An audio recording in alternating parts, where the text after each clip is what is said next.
Wine and Woman, a tale of eternal intoxication. Since the dawn of humanity, man has been fascinated by intoxication. In ancient times, the juice of fermented fruits was enough to dazzle his senses for a while.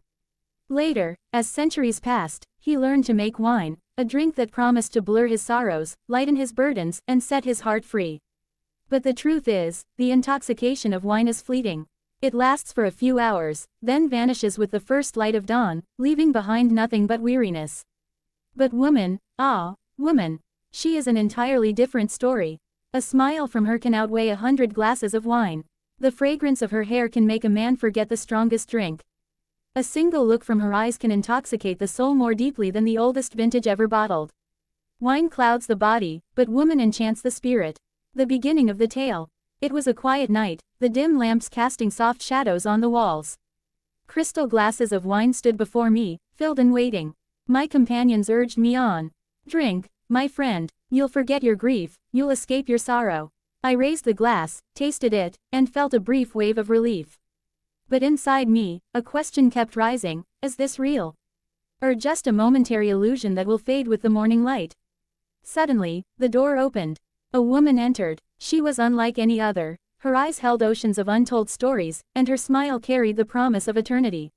She sat close, said almost nothing, yet her presence alone was enough to make me drunk, without a single drop of wine touching my lips. The pleasure of touch. The intoxication of wine begins in the head and ends in drowsiness. But the intoxication of woman begins in the heart and spreads to the soul. When her hand touched mine, I felt my whole body tremble as though new blood rushed through my veins. That touch was like the first rainfall upon a desert, long parched and waiting. 1,000-year-old wine or one true woman. They say aged wine has a taste unlike any other, that the longer it rests, the deeper its power becomes. But tell me, what wine, however ancient, could ever equal the intoxication of a woman's smile? What bottle could ever rival the sweetness of a single tear shimmering in her eyes? I gazed into her eyes and felt myself drowning in an endless sea. I knew then that wine was a game of moments, but woman was a story without end. One night, eternal memory. That night became a chapter etched forever into my life.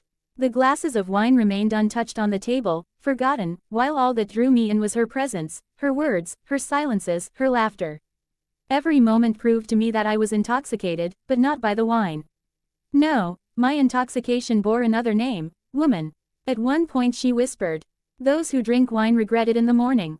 But those who love, never regret." In that instant, I understood. She was not just a body of flesh and bone. She was a secret, a universe in herself, a cosmos hidden within the curves of a single being. From body to soul, I had once believed that the intoxication of woman was merely physical. How wrong I was. When she leaned close, when her perfume filled the air, I felt myself rising beyond the world. Wine makes a man forget reality, but a woman gives him a new one altogether. Her touch was nectar flowing through every vein. A nectar no vineyard could ever yield, no market could ever sell. It exists only in her presence. At dawn, night faded, lamps dimmed, and the first rays of sunlight entered the room. The glasses of wine were still there, but their power was gone. Yet she, her fragrance, her touch, her smile, they still lived in me, stronger than any drink. The place of woman. Through the ages, poets and sages have written more about woman than about anything else. As mother, as wife, as beloved, in every form she gives a new intoxication. Wine awakens only one desire, but woman awakens all: tranquility and restlessness, wound and healing, despair and salvation. The ending: wine and woman, both intoxicate. But their difference is vast. Wine is temporary, woman is eternal. Wine lowers the body, woman lifts the spirit. Wine brings regret with the morning, woman brings a new dawn of life. From that night onward, I never reached again for the glass. For I had found the intoxication that does not fade, the intoxication not drawn from a grapevine but from a woman's eyes, her touch, her love.